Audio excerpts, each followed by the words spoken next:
அடியானை மறைத்து வந்திருக்கிற ஒவ்வொரு ஜனங்களோடு பேசுவீராக. இந்த 26 முதல் தேவனுடைய வார்த்தையை தியானிக்கிறாங்கப்பா. இந்த வசனம் ஆண்டவரே 26 முழுவதுமாய் அவனுடைய இருதயத்தில் நிலைநிற்கட்டும் ஆண்டவரே. ஒவ்வொரு நாள் இந்த இன்னைக்கு பேசுகிற வார்த்தையானது கர்த்தர் என்று பேசினார் அல்ல, அந்த நிச்சயம் அவங்களுக்கு உண்டாகும்படிய கர்த்தர் நீ பேசுவீராக. என்னை மறைத்து நீ வெளிப்படும் இயேசுவின் நாமத்தில் பிதாவே ஆமென். எல்லாரும் எடுத்துக்கொள்ளுங்கள். எபிரேயர் 6ஆம் அதிகாரம் வாசித்த 14ஆம் வசனத்தை வாசிப்போம். நிச்சயமாகவே நான் உன்னை ஆசீர்வதித்து உன்னை பெருகவே பெருக பண்ணுவேன் என்றார். அல்லேலூயா. 26வது ஆண்டுக்காக, இந்த 2026வது ஆண்டுக்காக நான் தேவ சமூகத்தில் ஜெபித்த போது கர்த்தர் என்னோடு சொன்ன ஒரு வார்த்தை, ஆசீர்வாதமும் பெருக்கத்தையும் இந்த வருஷம் நான் என் ஜனங்களுக்கு நான் தருவேன் என்பதை கர்த்தர் வாக்காக நமக்கு கொடுத்திருக்கிறார். அல்லேலூயா. இது சபைக்குரிய வாக்குத்தத்தம் என்பது எப்படி தெரியுங்களா? எல்லாருக்கும் இட் கார்ப்பரேட் ப்ராமிஸ் வேர்டுன்னு சொல்லலாம், இட் இண்டிவிஜுவல் ப்ராமிஸ் வேர்டுன்னு சொல்லலாம். ஒரு தனிப்பட்ட மனிதனுக்குரியதும் ஆசீர்வாதமாக இருக்கும், ஒரு குடும்பமாக இருக்கிற நமக்கு அது ஆசீர்வாதமாக இருக்கும். நல்லா பாருங்க, இதில் 2 ஆசீர்வாதம் இருக்குது. ஒன்று ஆசீர்வாதம், 2வது பெருக்கம். அல்லேலூயா.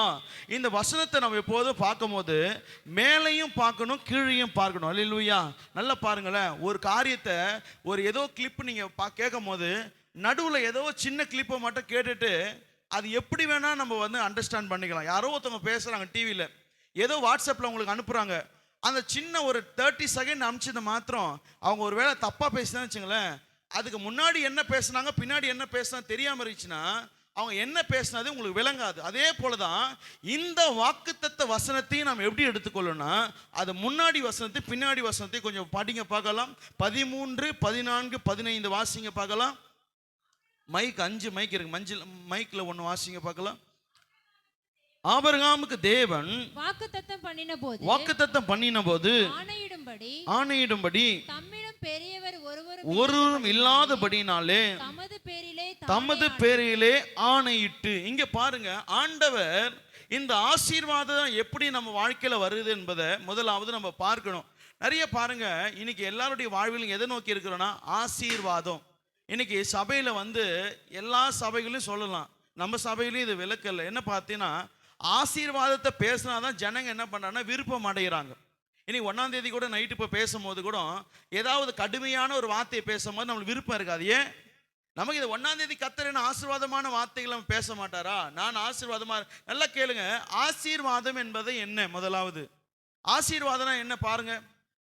இப்போ நான் ஒரு சின்ன உதாரணம் சொல்றேன். ஒரு ஐயா மைக்கு பிடிச்சி என்ன சொன்னாருன்னா, நான் மறிச்சிட்டா என்னை நீங்கள் அடக்கம் பண்ணிடுங்கன்னு சொன்னார். இப்போ அவருடைய வாழ்வில் ஆசீர்வாதம்னா என்ன சொல்லுவார்? இப்போ உங்களை கேட்டால், ஒரு குடும்பமாக இருக்குதுன்னா எனக்கு ஒரு வீடு வேணும்னு சொல்லுவீங்க, எனக்கு பணம் வேணும்னு சொல்லுவீங்க. இப்போ அவர் இப்போ ஆலயத்தில் இல்லை, அவர் போயிட்டு வெளியே இருக்காங்க. இப்போ அவரே நான் ஆசீர்வாதம் சொன்னோடனே அவரோட இருதயத்தில் என்ன தோணும்? எனக்கு என்ன வீடு வேணும்? இப்போ யாரே ஒரு 40 லட்சம் ரூபாய் வீடு கொடுத்தா அவர் என்ன சொல்லுவார்? எனக்கு ஏன் வீடு, எனக்கு பேச 4 பேர் இருந்தால் போதும், என்னை பார்த்துக்க சாப்பாடு கொடுத்தா போதுன்னுவார். அவருடைய வாழ்க்கையில் ஆசீர்வாதமே என்ன தேவைப்படுது? நான் சொல்லட்டுமா? ஆசீர்வாதம் என்பது கர்த்தரிடத்திலிருந்து உண்டாகிற ஒரு ஆசீர்வாதம். அது எப்படின்னா, உங்க வாழ்க்கையில எதை குறைவா இருக்கிறதோ அது நிறைவாக்குறதான் ஆசீர்வாதமே. ஒரு ஆமென் சொல்லுங்க பார்க்கலாம். நீங்க எப்பவுமே நினைக்க கூடாது பணம் தான் எனக்கு ஆசீர்வாதம்னா. ஒரு பாருங்க, ஆபிரகாமுடைய வாழ்க்கையில ஆசீர்வாதம்னு பார்த்தா அவன் வாழ்க்கை எழுத்துமா இருக்கும். வேதம் சொல்லுகிறது அவன் ஒரு ஆசீர்வாதமான மனிதன். எப்படி தெரியுமா? பொருளாதாரத்துல இன மக்கள் எல்லாமே இருக்கிறாங்க. இப்போ அவனுக்கு என்ன தேவைப்படுகிறது சொல்லுங்க பார்க்கலாம்? குழந்தை இல்லை, அதுதான் அவனுக்கு தேவைப்படுகிற காரியம். நல்லா பாருங்களேன், இன்னைக்கு இந்த இடத்துல ஒரு 50 பேர் 70 பேர் இருக்கிறீங்கன்னா ஒவ்வொருடைய தேவையும் வேறுபடும். இந்த 2026 ஒரு சகோதரியை பார்த்து நான் சொல்லுகிறேன், சகோதரியே கர்த்தர் இந்த வருஷத்தை உனக்கு இதை செய்ய போகிறாரு, உனக்கு இதை செய்ய போறாங்க சொல்லுவாங்க. பாஸ்டர், அவங்களுக்கு தேவைப்படுகிற காரியம் எனக்கு வேண்டாம், எனக்கு வேற அற்புதம் நடக்கணும், எனக்கு இந்த அற்புதம் நடக்கணும். ஒவ்வொருடைய தேவையும் வேற மாதிரி இருக்குது. அவன் நினைச்சுக்கன்னா ஆசீர்வாதனாலே பணம் என்றதை நினைச்சு கொள்ளுகிறோம். கர்த்தர் ஆசீர்வதிப்பார். என்ன ஆசீர்வதிப்பாரு? பணத்தினால ஆசீர்வதிப்பேன். இந்த வருடம் முழுவதும் நம்மளுக்கு எப்படி இருக்க போகுதுன்னா பணத்தினால நல்ல ஆசீர்வாதம். அப்படி கிடையாது. நான் சொல்லுகிறேன், இந்த 2026 ஆண்டவர் உன்னை பார்த்து சொல்லுகிறார், நான் உனக்கு வாக்காக கொடுக்கிறேன், உனக்குள் உண்டாக போகிற எல்லா குறைகளும் நிறைவாகும்படியான ஆசீர்வாதத்தை நான் உனக்கு தருகிறேன். நல்ல கையை தட்டி ஆண்டவர் சொல்லுங்க, இந்த 2026 எனக்கு எதெல்லாம் குறைவா வருதோ கர்த்தர் அதுதான் எனக்கு ஆசீர்வாதமா தருவார். ஒரு ஆமென் சொல்லுங்க பார்க்கலாம். இன்னும் புரியுற மாதிரி சொல்றேன். உங்களுக்கு வீடு வேணும்னா அதை கர்த்தர் குறைவா இருக்கா, அது ஆசீர்வாதமாய் தருவார். உன் குடும்பத்தில் சமாதானம் இல்லையா, அது குறைவா இருக்குதா, கர்த்தர் அது உனக்கு ஆசீர்வாதமாய் தருவார். ஒருவேளை நீங்க சொல்லலாம், என் வாழ்க்கையில் இவ்வளவு கடன் இருக்குது பாஸ்டர், அதை அடைக்கும்படியான ஆசீர்வாதத்தை கர்த்தர் தருவார். அதுதான் ஆசீர்வாதம். ஒருவேளை நீங்க சொல்லலாம், பாஸ்டர் எனக்கு வீடு இருக்கு, வாசலுக்கு, காருக்கு, எல்லாமே இருக்கு, எனக்கு ஜெப வாழ்க்கை இல்லை. நான் சொல்லுகிறேன், அது உனக்கு குறைவா, கர்த்தர் அதுதான் உன்னை ஆசீர்வதிக்க போகிறார். அல்லேலூயா. நல்லா பாருங்க, பழைய ஏற்பாட்டுக்கும் புதிய ஏற்பாட்டுக்கும் கொஞ்சம் வித்தியாசத்தை நம்ம பார்க்கலாம். பழைய ஏற்பாட்டு நாட்கள் கர்த்தர் ஒவ்வொருவரையும் ஆசீர்வதிச்சார். ஆனா இதே புதிய ஏற்பாட்டில் நீங்க வந்து ஆண்டவர் என்ன சொன்னாரு, ஆவியில எளிமை உள்ளவர்கள் அவர்கள் ஆசீர்வதிக்கப்பட்ட. அப்ப ஆண்டவர் பாருங்க, பழைய ஏற்பாட்டு நாட்கள்ல he talks about the material blessing, அதாவது பொருளாதார ஆசீர்வாதங்களை குறித்து ஆண்டவர் பேசுறாரு. ஆனா இதே புதிய ஏற்பாட்டில் வரும்போது யார் ஆசீர்வதிக்கப்பட்டவனா, நீதி மேல் பசிதாகம் உள்ளவர்கள், யாரெல்லாம் வானத்து மேல அவர் மேல எல்லாத்தையும் பிரியமா, அவங்க ஆசீர்வதிக்கப்பட்ட, எளிமையா இருக்கிறது ஆசீர்வாதமான்றாரு. அப்ப பார்க்கும்போது இன்னைக்கு யாராவது குறித்து கேட்கிறேன், எங்க பைபிள் ஆசீர்வாதம் என்ன சொல்லுது? நீங்க ஒரே வார்த்தை சொல்லுங்க, ஐஸ்வர்யமும் கனமும் என் கர்த்தரிடத்திலிருந்து வருகிறது, என் குறைவா நிறைவாக்கும்படியே கர்த்தரிடத்திலிருந்து வருகிறது, அதுதான் ஆசீர்வாதம். இன்னும் ஒரு படி சொல்லலாம், என் இயேசு எனக்குள்ள இருக்கிறது தான் ஆசீர்வாதமே. அல்லேலூயா, அல்லேலூயா. என்ன பாருங்களேன், இப்போ ஒருத்தன் பசியா இருக்கிறான். இப்போ நல்லா புரிஞ்சுக்கணும், இந்த 1ஆம் தேதி நீங்கள் ஆண்டவரத்தில் இப்படி தான் கேட்கணும். பசியாக இருக்கிறீங்க, யாருன்னா வந்து சொல்கிறாங்க, என்னங்க பார்க்கறதுக்கே நீங்கள் பசியாக இருக்கிறீங்க, உனக்கு இந்த 1ஆம் தேதி 26வது வருஷத்தில் மட்டும் உனக்கு நான் ஒரு 1000 ரூபாய் தரேன் சொன்னால், இன்னொருத்தர் சொல்கிறாரு உனக்கு நான் நல்ல வேலை தரேன் சொல்கிறாரு. இப்போ நீங்கள் ஆசீர்வாதத்தை எப்படி நீங்கள் பார்ப்பீங்க? 1000 ரூபாவை பார்ப்பீங்களா? இல்லை இல்லை, இவர் ஏதோ ஒரு காரியம் சொல்கிறாருல்ல, இது ஆசீர்வாதமாக நீங்கள் பார்ப்பீங்களா? வேலையை தான் பார்ப்பீங்கன்னு தெரியுமா? ஒரு நாள் எனக்கு வருது ஆசீர்வாதம் இல்லை, நிரந்தரமாய் வருகிறது தான் ஆசீர்வாதம். வேதத்தில் சொல்லப்படுது. ஆபிரகாம் ஆண்டவர் சொல்லுகிறாரு, கொஞ்சம் ஆபிரகாமை குறித்து நாம் பார்க்கலாம். எல்லாரும் எடுத்துக்கொள்ளுங்க. ஆதியாகமம் 24ஆம் அதிகாரம் 35ஆம் வசனத்தை ஒருவர் வாசிங்க. அதுக்கப்புறம் ஆதியாகமம் 12ஆம் அதிகாரம் ஒருவர் முதல் 2 வசனத்தை வாசிக்கலாம். கர்த்தர் என் எஜமானை மிகவும் ஆசீர்வதித்திருக்கிறார். இங்க பாருங்க, எலியேசர் சொல்லுகிறாரு, ஆபிரகாம் கர்த்தர் என்ன பண்ணி வைத்திருக்கிறாரா? வாசிங்க பார்க்கலாம். அவர் சீமானாய் இருக்கிறார், சீமானாய் இருக்கிறார். கர்த்தர் அவருக்கு ஆடு மாடுகளையும் வெள்ளியையும் பொன்னையும் வேலைக்காரரையும் வேலைக்காரிகளையும் ஒட்டகங்களையும் கழுதைகளையும் கொடுத்திருக்கிறார். கழுதைகள். இங்க பாருங்க, கர்த்தருடைய ஆசீர்வாதத்தை வேலைக்காரன் சொல்லுங்க. இந்த சம்பவம் எல்லாருக்கும் தெரியும். என்ன பாருங்க, இந்த 2 வசனத்தை படித்த ஆதியாகமம் 24ஆம் அதிகாரத்திலையும் இப்ப ஆதியாகமம் 12ஆம் அதிகாரத்துல முதல் 2 வசனத்தை வாசிங்க பார்க்கலாம். கர்த்தர் ஆபிரகாமை நோக்கி நீ உன் தேசத்தையும் இனத்தையும் தகப்பனுடைய வீட்டை விட்டு புறப்பட்டு நான் உனக்கு காண்பிக்கும் தேசத்துக்கு போ. நான் உன்னை பெரிய ஜாதியாக்கி உன்னை ஆசீர்வதி. என்ன பாருங்க, ஆண்டவர் ஒரு மனிதனை கர்த்தர் அழைக்கும் பொழுது எதுக்கு அழைக்கிறார்னா, அவனை ஆசீர்வதிப்பதற்காக. ஒரு ஆமென் சொல்லுங்க பார்க்கலாம்.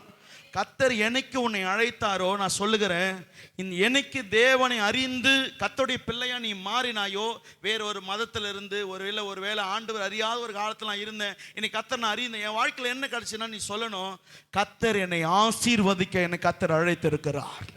அல்லேலூயா. நான் சொல்லுகிற, கர்த்தரை நீ நம்பி வந்தனா இன்னைக்கு நீ வாழ்க்கையில் இருப்பது தான் உன் எதிர்காலமே கிடையாது. இன்னைக்கு கர்த்தர் உனக்கு சொல்றதை நீ எழுதி வைத்துக்கொள்ளு. கர்த்தர் நிச்சயமாகவே உன்னை ஆசீர்வதிப்பார். ஒரு மனிதனை கர்த்தர் அழைச்சாருன்னா, நான் சொல்லுகிறேன், உலக பார்வையில் நீங்கள் ஒன்றும் இல்லாமல் இருக்கலாம். நீங்களும் உங்கள் வாழ்க்கை நினைக்கும் போது, பாஸ்டர் எனக்குன்னு சொல்லிக்க எதுவுமே இல்லை, என்னால் இந்த காரியத்தை செய்யும். நான் சொல்லுகிறேன், இன்னைக்கு உங்கள் பார்வையில் 50 லட்சம் ஒரு பெரிய தொகையாக இருக்கலாம், இல்லை இந்த காரியம் மாறாது, முடிய நான் சொல்ல, இவ்வளோ கடன்லாம் இருக்குது, முடியும். நான் சொல்லுகிறேன், கர்த்தரை நம்பி வாங்க, கர்த்தருடைய வாக்குத்தத்தத்தை விசுவாசிங்க.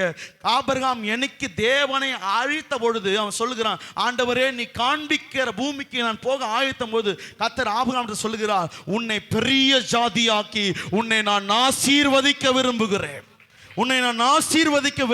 எத்தனை பேர் 26/6 1ஆம் தேதியில சொல்ல விரும்பு, கர்த்தாவே என்னை நீங்க அழைக்கிறீங்கப்பா, என்னை ஆசீர்வாதத்துக்கு அழைக்கிறீங்கப்பா. நான் சொல்லுகிறேன், பழைய ஏற்பாடு கர்த்தர் ஆசீர்வதிப்பேன் சொன்னாரு. இந்த புதிய ஏற்பாட்டில் ஆண்டு நம்ம சொல்றாரு, நீ தான் ஆசீர்வாதமா இருப்பேன்னு சொல்றாரு. ஒரு ஆமென் சொல்லுங்க பார்க்கலாம். நான் ஆசீர்வாதமா இருப்பேன். அல்லேலூயா. இங்க பாருங்க, உங்களை விட்டு என்ன வேணா போகட்டும், உங்களை விட்டு என்ன வேணா போகட்டும், பேர் போகட்டும், உங்களை யாராவது பார்த்து இனி நல்லாவே இருக்க மாட்டேன், வாழ்க்கையில் உருப்பிடவே மாட்டேன், நீ எதுக்கும் உதவ மாட்டேன், உன்னை என்ன வேணா அவங்க ஐடென்டிஃபை பண்ணி என்ன வேணா கால் பண்ணட்டும், உன்னை சொல்லட்டும், நான் சொல்லுகிறேன், கர்த்தரிடத்தில் இந்த 1ஆம் தேதி நீ ஜெபம் பண்ணு. ஆண்டவரே, நீர் என்னை ஆசீர்வதிக்க விரும்பினால் என்னை நீங்க ஆசீர்வதிங்கப்பான்னு ஒரே ஒரு கண்ணீர் விட்டு இந்த ஆலயத்தை விட்டு போய் ஜெபம் பண்ணி பாருங்க. நான் சொல்லுகிற கர்த்தர் உன்னை ஆசீர்வதிக்கிற ஒரு பாத்திரமாய் மாற்றுவார். அல்லேலூயா, அல்லேலூயா. கர்த்தர் ஆபிரகாமை அழைத்த பொழுது இட் டேக்ஸ் லாங் டைம். இங்க பாருங்க, 12ஆம் அதிகாரத்தில் ஆபிரகாமுடைய வாழ்க்கையில் ஆசீர்வாதம் என்ன தெரியுமா? குழந்தை பாக்கியம். ஏற்கனவே சொன்ன பார்த்தீங்களா, எல்லாமே இருக்கும் போது நம்ம நினைக்கிற பணம் ஆசீர்வாதம் இல்லை, வாழ்க்கையில் எதை குறைவா இருக்கிறதோ அது நிறைவாகிறது ஆசீர்வாதம். அதனால தான் நம்ம வாசிக்கிறோம், நீதிமொழிகள் 10ஆம் அதிகாரம் 22ஆம் வசனம் இப்படியாக சொல்லுகிறது. வாசிங்க பார்க்கலாம். நீதிமொழிகள் 10ஆம் அதிகாரம் 22ஆம் வசனம். வேகமா. கர்த்தருடைய ஆசீர்வாதமே என்ன பாருங்க, கர்த்தர் சொல்லுகிறாரு, கர்த்தருடைய ஆசீர்வாதமே என்ன தருமா? இங்க பாருங்க, ஆசீர்வாதத்தினால மட்டும்தான் நம்ம ஐஸ்வர்யம் ஆக முடியும். எப்படி தெரியுமா? அவர் நமக்காக ஒரு ஆசீர்வாதத்தை சேர்த்து வைத்திருக்கிறார். நம்ம எடுத்து கூட வாசிக்கலாம். இந்த வசனத்தை எல்லாரும் என்னோட வாசிங்க. யாக்கோபு 1ஆம் அதிகாரம் 17ஆம் வசனத்தை எடுத்தவர்கள் வாசிங்க பார்க்கலாம். யாக்கோபு 1ஆம் அதிகாரம் 17ஆம் வசனத்தை எடுத்தவர்கள் வாசிக்கலாம். யாக்கோபு நன்மையான எந்த ஈவும் இப்போதும் என்ன பாருங்க, ஈவு என்பது கிருபை. சொல்லுங்க பார்க்கலாம். கிருபை சொல்லுங்க பார்க்கலாம். நான் பாருங்க, ஒரு கற்பத்தின் கனி என்பது என்ன சொல்லுங்க பார்க்கலாம்? ஒரு ஈவு. இந்த ஆசீர்வாதத்தை தான் ஆபிரகாம் என்ன பண்றாருன்னா, ஆண்டவரே என்னால முடியல, என்ன நீங்க ஒவ்வொரு முறையும் நீ ஆசீர்வதிக்க சொல்லும் போதெல்லாம் எனக்கு டவுட் வருது. ஏன்னு கேளுங்க, ஆபிரகாம் நம்ம போல ஒரு நாள் 2 நாள் காத்திருக்கல, 25 வருடங்கள் காத்திருந்தாராம். ஆபிரகாமை போல காத்திருந்தவங்க இந்த உலகத்தில் இருக்கவே முடியாது. இன்னைக்கெல்லாம் நீங்கள் சொல்லுங்க பார்க்கலாம், இந்த சர்ச்சைக்கு வந்து எத்தனை வருஷம் ஆகுது? நான் பாஸ்டரா வந்து மேபி ஒரு 3.25 வருஷம் ஆகுது. இந்த வருஷம் மார்ச் வந்தால் 4 வருஷம் நிறைவாகுது. நீங்களே ஒரு வேளை நீங்கள் சொல்லலாம், பாஸ்டர் நீங்கள் வந்ததுலேருந்து சில சொல்கிறீங்க, சில பேர் மட்டும் அற்புதம் நடக்குது, சில பேர் நடக்கவே இல்லை, என் வாழ்க்கைலாம் இப்படி இருக்குது. நீங்கள் 4.5 வருஷத்துக்கு நீங்கள் சோர்ந்து போயிருங்க. ஆபிரகாம் எல்லாவற்றையும் விட்டுட்டு கர்த்தரே வழி. இன்னைக்காவது பாருங்க, பைபிள் இருக்கு, வாக்குத்தத்த கூட்டம் இருக்கு, 1ஆம் தேதி கூட்டம் இருக்கு. அன்னைக்கு எதுவுமே கிடையாது. ஆபிரகாமை நம்பி லோத்து வந்துட்டாரு, அவங்க மனைவி பிள்ளைங்க எல்லாமே வந்துட்டாங்க. இன்னைக்கு ஆபிரகாம் எங்கப்பா போறேன்? கர்த்தர் சொன்னார், அவரை நீ பார்த்துருக்கிறியா? நான் பார்க்கல. அவர் சத்தத்தை கேட்டுக்கிறியா? கேட்டிருக்கிறேன். ஆனா எங்க போறோம் தெரியாது. நாளைக்கு சாப்பாடு எப்படி எதுவுமே தெரியாது. ஆபிரகாம் எப்படி தெரியுமா?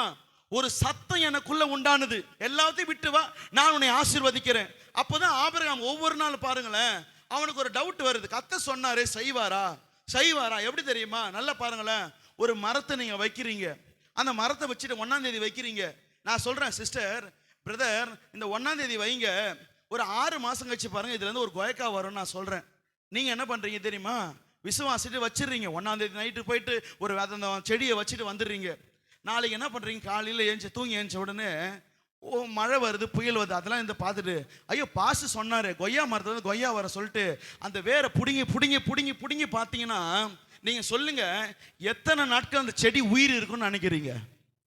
2 நாள் செத்து போயிடும். அதே போலதான் அவிசுவாசம் இருக்கும் பொழுது ஒரு ஆசீர்வாதம் உங்க வாழ்க்கையில் நடக்காது. முதலாவது ஆசீர்வாதத்தை பெற்றுக்கொள்ள விசுவாசம் நமக்குள்ள வேண்டும். ஏன் தெரியுமா? வேதம் சொல்லுகிறது, எவைகளெல்லாம் நீங்க விசுவாசிக்கிறீங்களோ தேவனுடைய பார்வையில் அது நீதியாக எண்ணப்படும். ஏன் தெரியுமா? விசுவாசத்தின் தகப்பன் யார் என்று சொன்னால் ஆபிரகாம் மாத்திரம்தான். ஏன் தெரியுமா? அவன் சாராளுடைய கர்ப்பம் செத்து போச்சு. நான் ஏற்கனவே சொல்லியிருக்கிறேன், சாராளுடைய கர்ப்பம் செத்து போச்சு. எங்கன்னா கனவு கண்டிருக்கிறீங்களா? இல்லை நீங்க என்ன பார்த்துருக்கிறீங்களா? ஒரு 75 வருஷம் ஒரு ஆளு ஒரு 100 வருஷம் ஆன பிறகு ஜெபம் பண்றாராம், ஆண்டவர் எனக்கு ஒரு குழந்தைய தருவார்னு. இந்த விசுவாசம் எங்கன்னா இருக்கா? இன்னைக்கு ஒரு வேளை நான் சொல்றேன், சிஸ்டர் உங்களுக்கு கர்த்தர் ஒரு புதிய வீடு தரப்போகிறார். 1ஆம் தேதி சொல்றேன், பிரதர் உங்களுக்கு இங்க இருக்கிற கடன் எல்லாம் கர்த்தர் அடைக்க போகிறார். நீங்க என்ன சொல்லுங்க? பாஸ்டர் நீங்க பேசுவீங்க, உங்களுக்கு ஒரு வீடு இருக்கு, எங்களுக்கு எங்க வீடு இல்லையே, என் குடும்பத்தில் எவ்வளவு பிரச்சனை தெரியுமா, எவ்வளவு போராட்டம். நான் சொல்லுகிறேன், 1000 பிரச்சனை உங்க வாழ்க்கையில் இருந்தாலும் நீ விசுவாசிக்கணும், என் தேவனால கூடாத காரியம் ஒன்றுமே இல்லை. எத்தனை பேர் விசுவாசிக்கிறீங்க? இதுதான் விசுவாசம். நான் சொல்லுகிறேன், எத்தனையோ நியூ இயர்கள் வந்து இது போல வாக்குத்தத்த வசனத்தை கேட்டோம், உனக்கு அற்புதம் நடக்கலையா? நான் சொல்லுகிறேன், கர்த்தர் சொல்லுகிறாரு, நிச்சயமாக நான் உன்னை இந்த வருடம் ஆசீர்வதிக்க போகிற. நல்ல கையை தட்டி தேவனை மகிமைப்படுத்துங்க பார்க்கலாம். ஹல்லேலூயா. இங்க பாருங்க, நிச்சயமாகவே என்ன தெரியுமா? அது நிச்சயமாக என்ன தெரியுமா? சத்தியமான்னு சொல்றோம் பார்த்தீங்களா? அதுதான் இந்த வார்த்தை. ஏன் தெரியுமா? ஆபிரகாம் ஆண்டவர் சொல்லும்போது சொன்னாரு, ஆபிரகாம் கேட்டான், ஆண்டவரே என் ஒய்ஃபோடைய கர்ப்பம் செத்து போச்சுன்னு டாக்டர் சொல்றாங்க ஆண்டவரே. ஆபிரகாம் போய் ஜெபம் பண்ணிருப்பான், ஆண்டவரே நீங்க சொன்னீங்களே பெரிய ஜாதி ஆக்குவேன், அதுதான் ஆசீர்வாதம் சொல்லும்போது ஆண்டவர் சொல்றாரு, வானத்தின் நட்சத்திரங்களை பார், பூமியின் மணலை பார். ஏன் இந்த 2 காரியத்தை சொன்னார் சொல்லுங்க பார்க்கலாம். கரெக்ட். ஏன் தெரியுமா? வாழ்க்கையில எதை எண்ண முடியாதோ கர்த்தர் சொல்றாரு, எப்பா நீ என்னதான் ஆசீர்வாதம் நீ நினைச்சனா, ஏன் ஆசீர்வாதம் தெரியுமா? உன்னால எண்ண முடியாதுதான் என்னுடைய ஆசீர்வாதம். கயிறங்களை தட்டி தேவனை மகிமைப்படுத்துங்க பார்க்கலாம். அல்லேலூயா. நான் நினைச்சேன், இங்க பாருங்களேன், 30, 60, 100 ஒரு ஆசீர்வாதம் சொல்லு. ஆண்டவரே விதைக்கிறாங்கப்பா 30, 60, 100 ஈசாக்கு விதைத்தான் 100 மடங்கு ஆசீர்வதித்தான். கர்த்தர் ஒன்று சின்னவன் 1000 வருது, அடுத்தது பல ஜாதியா மாறு. அப்படியே பாருங்க, ஸ்கேல் மாறினே போகுது. ஆனா ஆபிரகாம் ஆண்டவர் சொன்னாரு, உன்னில் நிமித்தம் பூமியின் உள்ள எல்லா ஜாதிகளும் ஆசீர்வதிக்கப்படும். அவன் தான் ஆசீர்வாதத்தின் தகப்பன். ஏன் தெரியுமா? நான் போட்ட விதை இது, நான் இதுக்காக விளக்குறேன். நான் சொல்லுகிறேன், கர்த்தரை முதல் சந்ததியாக ஏற்றுக்கொண்டு இன்னைக்கு ஏதோ ஒரு காரியத்துக்காக வாழ்க்கையில் போராடி கொண்டு நான் சொல்லுகிறேன், எங்க முதல் தலைமுறைக்கு தாங்க கொஞ்சம் கஷ்டம் இருக்கும். இன்னைக்கு நீங்க தான் உங்க தலைமுறையில் முதல்ல ஆண்டவர் அறிந்து கொண்டு, நான் ரொம்ப போராடுறேன் என் வாழ்க்கையில், மற்றவங்கலாம் கொஞ்சம் போராடுறேன், என் வாழ்க்கையில் ஒன்றுக்கு நான் போராடி கொண்டு இருக்கிறேன், சமாதானத்துக்காக போராடுறேன், நிம்மதிக்காக போராடுறேன், நான் சொல்லுகிறேன், முதல் தலைமுறை இப்படிதான் இருந்தது. ஆனா யாக்கோப்புடி வாழ்க்கையில் அப்படி இல்லை. என்ன தெரியுமா? அவன் சந்ததி உலகத்தை ஆளும்படியான ஒரு ஆசீர்வாதத்தை கர்த்தர் அவனுக்கு தந்திருந்தார். அல்லேலூயா. நான் சொல்லுகிறேன், உன் சந்ததியில முதல் ஆள நீ ஆண்டவர் அறிந்த, நான் சொல்லுகிறேன், உலகத்தில் நீ தான் ஆசீர்வாதமான மனிதன், உலகத்தில் நீ ஆசீர்வாத மனிதன். இன்னைக்கு நான் சொல்லுகிறேன், என்ன கஷ்டம் வந்தாலும் நான் சொல்லுகிறேன், உன்னால ஓட முடியலீங்களா, பலன் இல்லையா, கொஞ்சம் பலனை வச்சு ஆண்டவத்தில் வந்துருங்க. ஆண்டவரே உங்க விசுவாசம் மாத்திரம் தான் என் கையில் இருக்குதுப்பா, எனக்கு வேற எதுவுமே இல்லை ஆண்டவர். இந்த ஆண்டில் நான் இன்னைக்கு வரும்போது கூட நான் சொல்லியிருந்தேன், நான் என்னமா சொல்லியிருந்தேன், இப்போ எழுந்து நிற்கிறவனுக்கு வாழ்க்கையை சந்திக்க ஒரு அற்புதத்துக்கான ஒரு விசுவாசம் இருக்கும். ஒருத்தன் 10 படுக்கையே இருக்கிறான் கோமால, அவனுக்கு நான் பேசி சொல்லினே வந்தேன். ஈவினிங் நான் மெசேஜ் குறித்து சொல்லும் போது, ஒருத்தன் 10 படிக்கல கோமால இருக்கிறான், அவனை பார்த்து நான் என்னதான் சொன்னாலும் அவன் என்ன பண்ண மாட்டான், ரியாக்ட் பண்ண மாட்டான், அவனுக்கு ஆசை இருக்காது. ஒருவேளை 1000 தோல்வியை கண்டவன் கூட நிற்கும் போது என்ன நினைப்பானா, சரி பாஸ்டர் சொல்ற கர்த்தருடைய வசனம் ரியாக்ட் பண்ணும், ஆண்டவர் நடப்பன்னு சொல்லிட்டு. அப்ப ஆண்டவர் எனக்குள்ள என்னத்தவன் உன்னை தானே என் மனைவி பேசிக்கணும், என்னத்தவன் பேசணும், எங்க 10 படுக்கைன்னு தான் 38 வருஷமா படுத்திருந்தவனை இயேசு தேடி வந்தார், அவனை தான் தேடி வந்தான். நான் சொல்லுகிறேன், உனக்கு இன்னும் பலன் இல்லை பாஸ்டர், என் வாழ்க்கையில் படுத்ததை போல ஒரு நிலைமையில வாழ்க்கையில் இருக்கிற எழுந்திருக்க பலன். நான் சொல்லுகிறேன், மனுஷன் மறந்தாலும் கர்த்தர் உன்னை தேடி இந்த காலை வேளையில வந்திருக்கிறார், கர்த்தர் உன்னை தேடி வந்திருக்கிறார். நான் சொல்லுகிறேன், வாழ்க்கை இன்னைக்கு கஷ்டங்க. இந்த விசுவாசமான வாழ்க்கையில கர்த்தருடைய வசனத்தை இறுதியா பிடிச்சு கொள்ளுங்க. நான் சொல்லுகிறேன், உனக்கு இருக்கிற ஒரே ஒரு ஆசீர்வாதம், கடைசி ஆப்ஷன் உலகத்தில் என்ன தெரியுமா?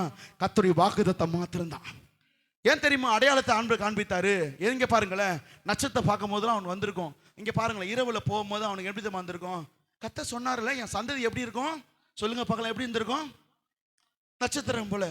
பகல் அவன் வனாந்தரத்தில் தான் போனான், நடந்து போகும்போது அந்த மணலை பார்க்கும் போது காலில் இப்படி மெரிக்கும் போது என்ன அவன் ஞாபகம் வந்திருக்கும் சொல்லுங்க, என்னோட பேசுங்க, என்ன ஞாபகம் வந்திருக்கும்? நல்லா பாருங்களேன், பகல் அவன் சோர்ந்து போயிருப்பான். அவன் மனைவி சொல்லுவான், என்னையா நீ ஆண்டவரை நம்புற, எனக்கு கற்பனை செத்து போயிச்சியா, நீ உன்னை ஆண்டவர் நம்பியிருக்கிற. அவன் அப்படியே காலை மெரிக்கும் போது ஒரு சிரிச்சுக்கினே ஜெபம் பண்ணியிருப்பான். ஆனால் கர்த்தர் சொன்னார்ல, நான் நின்னுக்கிற மண்ணை போல என்னை மாற்றுவேன் சொன்னார்ல, நைட்டில் அப்படியே சோர்ந்து போய் அப்படியே தூங்கும் போது அப்படியே நம்மளை போல அப்படியே சோர்ந்து இருக்கும் போது வானத்தை பார்க்கும் போது, அன்றைக்கி என்ன வீடாக இருந்தது, டென்ட்டு தான் இருந்திருக்கும், அப்படியே பார்க்கும்போது நட்சத்திரம் பார்க்கும்போது அவனுக்குள்ளே வந்துருக்கு. என்ன வந்திருக்கு தெரியுமா? நட்சத்திரங்களை போல இருக்கும். நீங்கள் பாருங்கள், எப்பெல்லாம் ஆண்டு வாக்குத்தத்தங்களால பேசுகிறாரோ அந்த வாக்குத்தத்தங்களை சொல்லி உன்னை பொய் சொல்வதற்கல்ல, அவர் சொல்லுகிறார், யாக்கோபே நான் உனக்கு சொன்னதை செய்யும் அளவும் உன்னை கைவிடுவதே இல்லை. எப்பெல்லாம் நான் வாக்குத்தத்தம் தரணும், நீ புரிந்து கொள்ளணும், கர்த்தர் இன்னும் உன்னோடு தான் இருக்கிறார், இன்னும் உன்னோட பேசிக்கொண்டு தான் இருக்கிறார். ஏற்ற காலத்தில் கர்த்தர் உன்னை ஆசீர்வதிப்பார். அல்லேலூயா. ஏன் தெரியுமா? எடுத்து வாசிங்க பார்க்கலாம். அதே எபிரேயர் 6ஆம் அதிகாரத்தில் நம்ம வாசித்த அந்த 15ஆம் வசனத்தை வாசிங்க பார்க்கலாம். எபிரேயர் 6:15 வாசிங்க பார்க்கலாம். ஆபிரகாமை குறித்து இப்படியாக சொல்லுகிறது. அந்தபடியே இங்க பாருங்க, நான் முன்னாடி சொன்னேன், முன்னாடி வசனத்தையும் பின்னாடி வசனத்தை பார்க்கணும். 14 வாசிங்க பார்க்கலாம் சிஸ்டர், வாசிங்க. அந்தபடியே அவன் பொறுமையா காத்திருந்து, இங்க பாருங்க, ஆபிரகாம் ஏன் ஆசீர்வதிக்கப்பட்டான்னு எபிரேயர்ல சொல்லப்படுகிறதுனா, ஆண்டவர் சொன்னது ஆதியாமத்துல. ஆதியாமம் எந்த இடத்துல இருக்குது? கரெக்டா சொல்லுங்க பார்க்கலாம். புதிய ஏற்பாடா பழைய ஏற்பாடா? இந்த எபிரேயர் எங்க இருக்கு? புதிய ஏற்பாடா பழைய ஏற்பாடா? சொல்லப்பட்ட அங்க வசனம் 3 வசனம் ஏன் இங்க சொல்ல தெரியுமா? புதிய ஏற்பாட்டில் சொல்லப்படுகிற வசனம் என்ன தெரியுமா? ஆபிரகாம் கர்த்தர் ஆசீர்வாதத்தை பெருக செஞ்சாரு. ஆனா தெரிஞ்சுக்கொள்ளப்பா, அவன் வாக்கு தத்தத்துக்காக நீடிய பொறுமை உள்ளனால தான் அந்த வாக்கு தத்தத்தை பெற்றுக்கொண்டான். நான் ஒரே ஒரு வாக்கு தத்தத்தை சொல்றேங்க, இந்த 26ல் பிரச்சனை என்பது எல்லாருக்கும் வரதான் போகுது. இதை விசுவாசிக்கிறீங்களா இல்லையா? மனுஷனாலே என்னது? பாடு, உபத்திரம். நிறைய பேர் சாட்சி சொன்னீங்க. 25ல் இதே போல வாக்குத்தத்தம் ஆறேன். என்ன பாருங்க, இவ்வளோ சாட்சி சொன்னீங்க. யாராவது 1ஆம் தேதியே நானும் சரி, யார் கர்த்தரே வந்து வெளிப்பாட்டான், மகளே உனக்கு இப்படி ஆகும் இப்படி ஆகும் குடும்பத்தில் இப்படி ஆகும் சொல்லியிருந்தா, யாராவது வாக்குத்தத்தம் ஆறாதல வந்து உட்கார்ந்து இருப்பீங்க 25ல். நல்லா கேளுங்க, ஆண்டவர் ஏன் தீமையை வெளிப்படுத்த மாட்டாருன்னா, ஆண்டவருடைய ஸ்டைல் எப்படி தெரியுமா? உன்னை தப்புவிக்கவும், உன்னை பலப்படுத்தவும், உனக்கு சுகம் தருவனும் நான் கர்த்தராய் இருக்கிறேன். உனக்கு நன்மையை மாத்திரம் சொல்லுகிறேன், தீமையை கடக்கும்படியான பலனையும் அபிஷேகத்தையும் நான் உனக்கு தரேன் ஆண்டவர் சொல்லுகிறார். நான் உங்களுக்கு ஒன்னே ஒரு காரியத்தை சொல்லுகிறேன். என்ன பாருங்க, 26ல் என்ன வேணா வரட்டும், நீ விசுவாசி.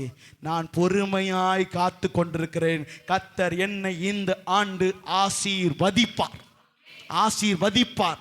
என் கண்ணீருக்கெல்லாம் முடிவு உண்டு, என் துக்கத்துக்கெல்லாம் முடிவு. நான் சொல்லுகிறேங்க, இது வரைக்கும் உங்களுக்கு இல்லாத விசுவாசத்தை கொஞ்சம் 26க்கு முன்னாடி இப்படி வைங்க. நான் சொல்லுகிறேன், இந்த 26ல் ஒவ்வொரு நாளும் அற்புதங்களை கர்த்தர் உங்களுக்கு காண செய்வார். அல்லேலூயா. இன்னொரு வசனத்தை எடுத்தவர் வாசிங்க. 1 நாளாகமும் 4ஆம் அதிகாரம் 9-10 எடுத்தவர் வாசிங்க பார்க்கலாம். 1 நாளாகமும் 4ஆம் அதிகாரம் 9-10 எடுத்தவர் வாசிக்கலாம். பார்க்கிலும் கனம் பெற்றவனாயிருந்தான். அவன் தாய் அவன் துக்கத்தோட பெற்றபடினாலே, இங்க பாருங்க, இங்க எல்லாருக்கும் தெரிந்த சம்பவம் தான். யாபேஸ் என்ன தெரியுமா? துக்கம், மாறான்னு வச்சுங்க, கசப்பு, அழுக. சில பேர் பாருங்க, பேர் வச்சபடி வாழ்க்கை அமைஞ்சிடும். விசுவாசிக்கிறீங்களா இல்லையா? என் பேர் என்ன? ஜேக்கப் நித்யன்னு வச்சுங்க. நல்லா கேளுங்களேன்.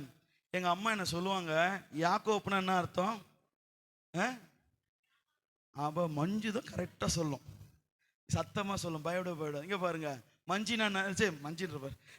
ஜேக்கப்னா என்ன அர்த்தம் சொல்லுங்களேன்? ஏமாத்துக்காரன். நீங்கள் நல்லவங்க. ஒரு சபையில் போயிட்டு சும்மா தூங்க, இப்போ 2-1:30 மணி ஆகுது, அதனால தான் இதை சொல்கிறேன். ஒரு சர்ச்சில் பகலே சொன்னேன், நம்ம சொன்னேன் யாக்கோப்னா என்னத்துன்னு. யாருப்பா இருப்பா என்ன பாருங்க, யாக்கோப்னா என்ன அர்த்தம்னு கேட்டேன். அங்கேருந்து ஒருத்தவங்க ஏமாத்துக்காரன் அப்படின்னாங்க. எப்படி தான் இருந்தது? பேசுகிற நீ யாரு? ஆனால் நான் புரிந்து கொண்டேன், பேர் வச்சாலே லைட்டாக நம்ம அப்படி தான் என்ன பண்ணுறோம். ஆனால் நான் எங்கள் அக்கா ஏமாத்தலை, யாரையும் நான் ஏமாத்தலை. ஆனால் அது லைட்டாக நான் சில நேரத்தில் யோசித்து பார்ப்பேன், அந்த குணம் தான் வருது, அது பேர் வச்ச மாதிரி வருது. ஆனால் நான் சில பேரை பார்ப்பேன், பேருக்கு ஏற்ற மாதிரி அவங்க இருக்க மாட்டாங்க. நான் சில பேரை பார்ப்பேன், அவங்க ஆசீர்வாதம்னு பேர் வச்சிருப்பாங்க, வாழ்க்கையில் பார்த்தா எப்படி இருக்கும்? ஆசீர்வாதமே இருக்காது. சந்தோஷம் பேர் இருக்கும். அவங்க கையில் பேசி பாருங்களேன், 2 நிமிஷம் பேச முடியாது. அப்படியே அப்படி மூஞ்சி வச்சு நிற்பாங்க. அவங்கள ஏன்டா இப்படி உங்களோ பேச, ஆனால் பேருக்கு ஏற்ற மாதிரி. ஆனால் கேளுங்க, நான் ஒரு சில காரியத்தை சொல்கிறேன் பாருங்க. யாபே சகோதரி பார்க்கல எப்படி ஆஸ்வதிக்கப்பட்டான்னா வேதம் சொல்லுகிறது பாருங்க.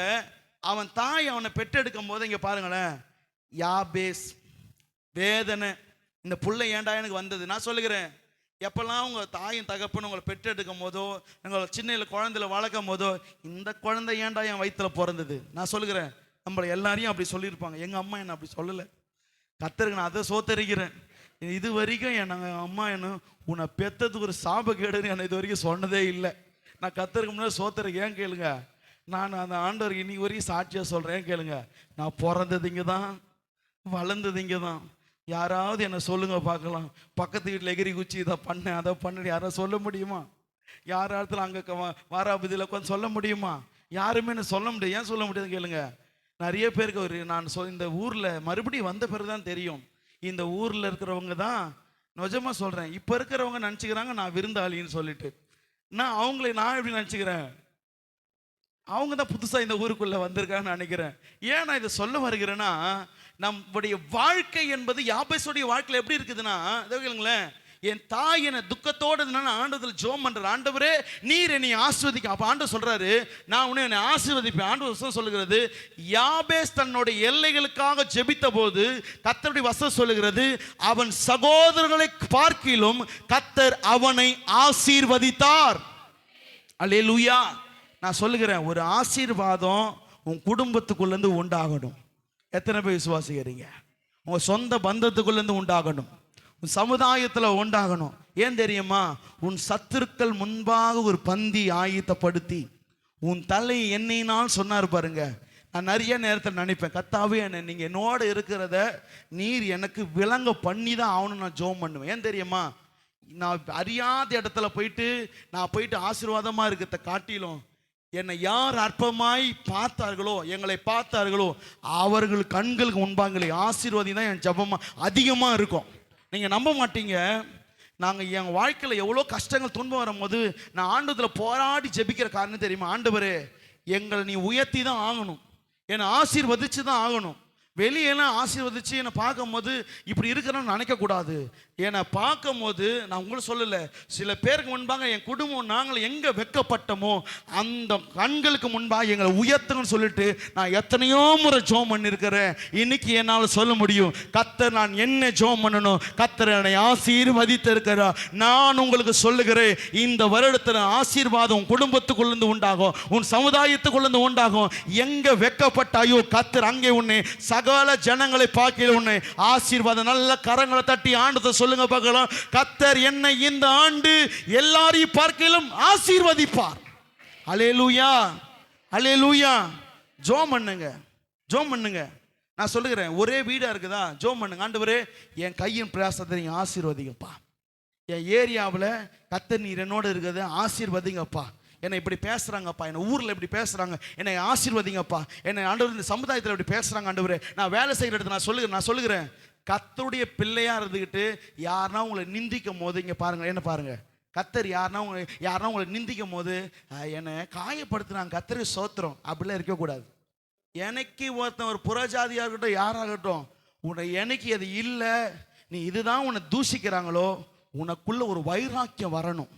என்னை இது இல்லைன்னு சொல்லிட்டாங்கல்ல, நான் இந்த காரியத்தை கர்த்தருக்கு முன்பாக நான் வைக்கிறேன். ஆண்டவரே என்னை பார்க்கும்போது சொல்லுகிறாங்க, அடமொழியோடு சொல்லுகிறாங்க. எப்படி தெரியுமா? யாபேஸ்னா துக்கம். யாபேஸ்னான்னு தெரியுமாடா, அவங்க அம்மா பெக்கும் போதே இவனை துக்கத்தோடு பெத்தாங்க. அப்போ யாபேஸ்குள்ள ஒரு வெறி இருந்திருக்கும். என்ன தெரியுமா? கர்த்தாவே என்னை ஆசீர்வதிங்கப்பா, ஆசீர்வதி, உனக்குள்ள இந்த 26 இருக்கணும். யாரும் என்ன பேசிட்டாங்க, பாஸ்டர் பரவாயில்ல பாஸ்டர் அப்படிலாம் இருக்கக்கூடாது. தேவ சமூகத்தில் ஜெபம் பண்ணு. ஆண்டவரே இந்த வருடத்தில் என்னை யாரெல்லாம் கடந்த ஆண்டுகளில் பேசுனாங்களோ, இந்த குடும்பனாலே இன்னைக்கு இப்படி தான் இருக்க போகுது, உன் சந்ததியில் இப்படி தான் இருக்க போறீங்க, அவர்களுக்கு முன்பாக நான் சொல்லுகிறேன், கர்த்தர் உன்னை ஆசீர்வதிப்பாராக, கர்த்தர் உன்னை ஆசீர்வதிப்பாராக. விசுவாசிக்கிறீங்களா? இன்னொரு 2 வசனத்தை மாத்திரம் வாசித்து முடிக்கும்படியாக நான் ஆசைப்படுகிறேன். என்னோட எடுத்தவள் வாசிங்க பார்க்கலாம். வாசிங்க ஏசாயா 51 அதிகாரம் 2 வசனத்தை ஒருவரும் வாசிங்க பார்க்கலாம். ஏசாயா 51 அதிகாரம் 2 வசனம்.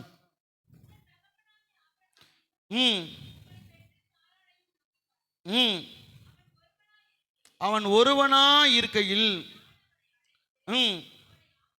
போதும். பிலிப்பியர் 4:19 எடுத்து வாசிங்க. இந்த வசனத்தோடு நம்ம முடித்து கொள்ளலாம். வாசிங்க பார்க்கலாம். பிலிப்பியர் 4:19.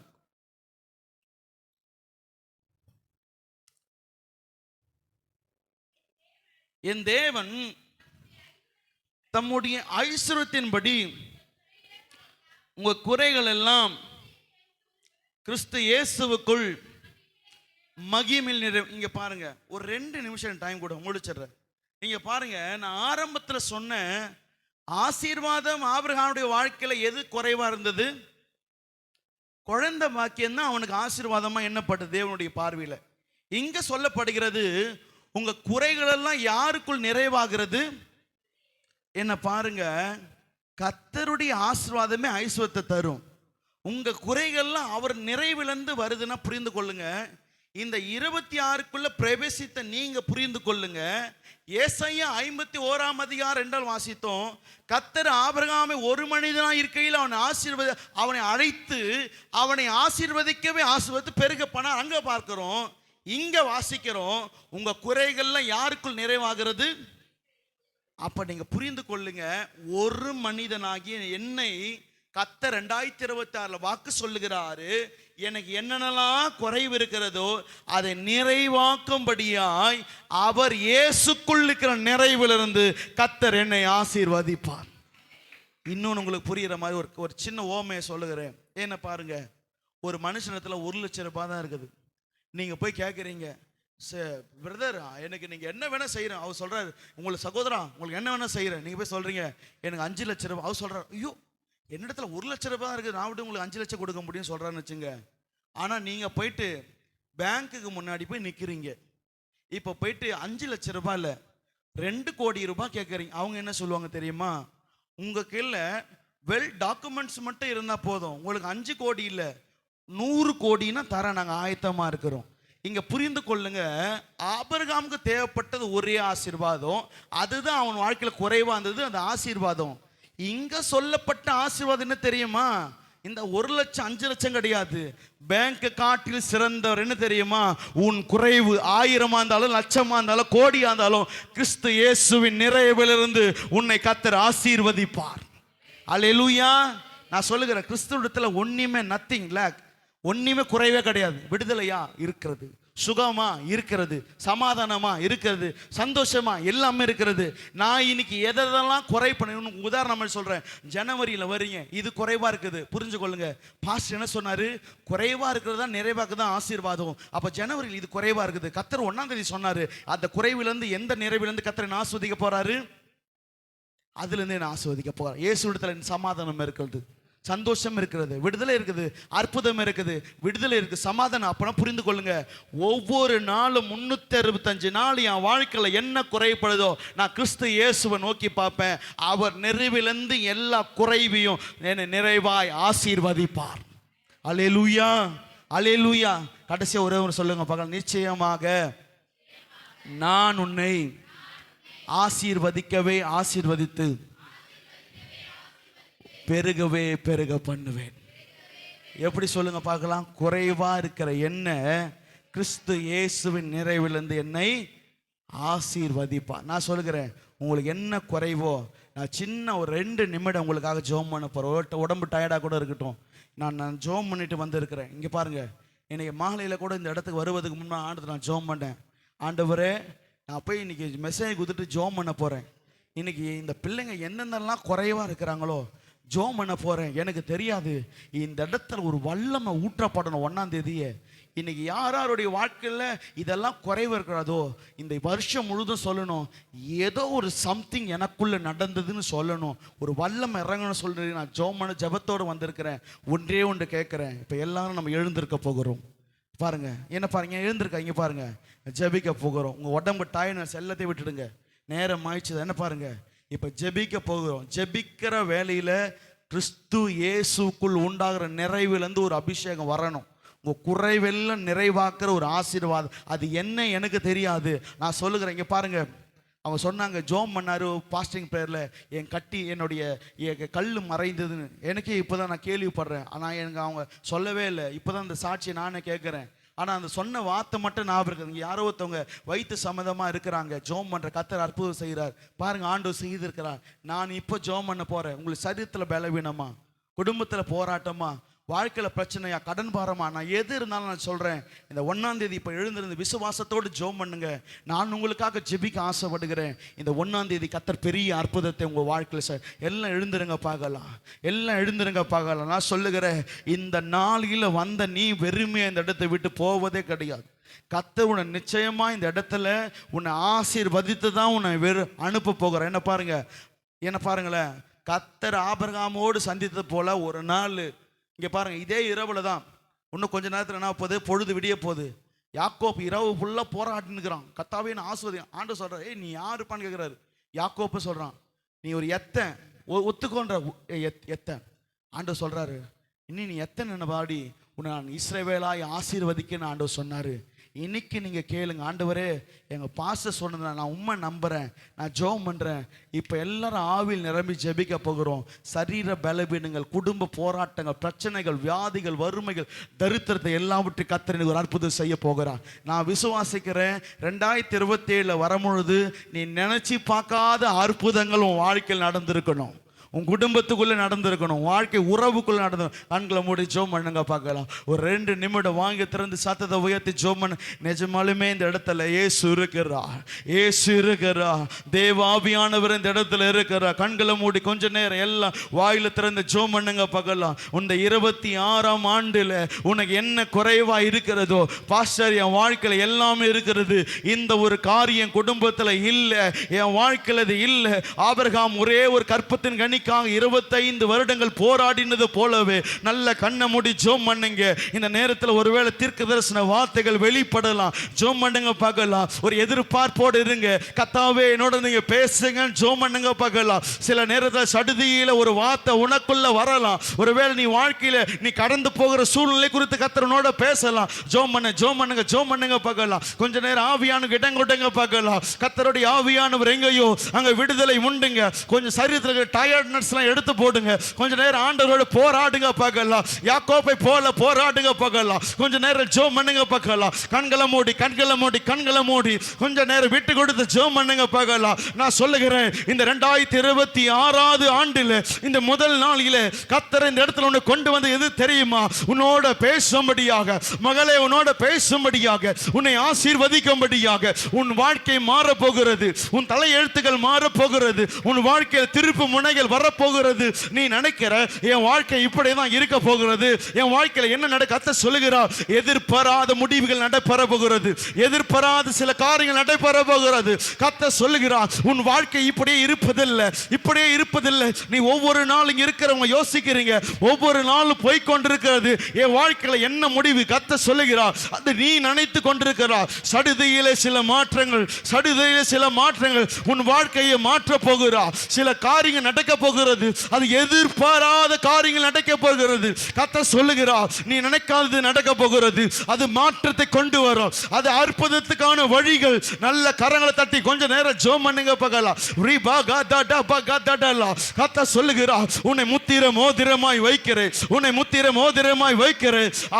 அங்கீகாரம் இல்லாத உனக்கு கர்த்தர் சொல்லுகிறார், உனக்கு இந்த வருடத்தில் ஒரு அங்கீகாரத்தை நான் தருகிறேன் என்று கர்த்தர் சொல்லுகிறார். நீ வேலை செய்கிற இடத்துல, குடும்பத்தில் உனக்கு அங்கீகாரம் இல்லை, கர்த்தர் சொல்லுகிறார், உனக்கு ஒரு அங்கீகாரத்தை நான் உனக்கு தருகிறேன். உன்மேல் என் கண்ணை வைத்து உனக்கு ஆலோசனை சொல்லுவேன். நீ நினைக்கிற எனக்குன்னு யாருமே இல்லை, கர்த்தர் சொல்லுகிறார், நான் உன்னை அழைத்து இருக்கிறேன், நான் உன்னை அழைத்த தேவன், நான் உண்மை உள்ளவன், நான் என்ன சொன்னேனோ உன் வாழ்க்கையில் அதை நிறைவேற்ற போகிறேன். நல்ல கண்ணை மூடி ஜெபம் பண்ணுங்க பார்க்கலாம். எத்தனை பேர் எதிர்பார்க்கிறீங்க, கர்த்தாவே இந்த நேரத்தில் என்னை கைகளை தட்டி ஜெபிக்க ஒரு அபிஷேகம் உன்னதத்திலிருந்து உண்டாகிறது, உன்னதத்திலிருந்து வருகிறது. நான் சொல்லுகிறேன், கொஞ்ச நேரம் போராடுங்க.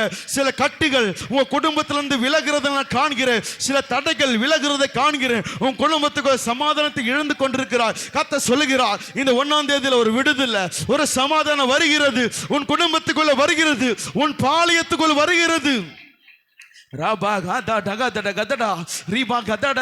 நீங்க ஒரு பெரிய தொகை யாருக்கு கொடுக்கணும் நீங்க நினைக்கிறீங்க, இந்த கடன் எப்படி நான் செலுத்த போகிறேன்? கர்த்தர் சொல்லுகிறா, நான் உன்னை ஆசீர்வதிப்பேன், உன் கையின் பிரயாசத்தை ஆசீர்வதிப்பேன். நான் சொல்லுகிற சீக்கிரத்திலே அடுத்த 3 மாதத்துல உங்களுக்கு இருக்கிற கடன் எல்லாம் கர்த்தர் அடைக்கும்படியா ஒரு இயற்கைக்கு அப்பாற்பட்ட அற்புதத்தை செய்ய போகிறா.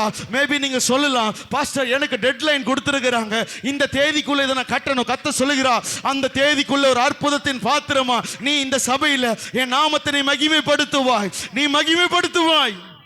ஷாபா காந்தாரல்லா.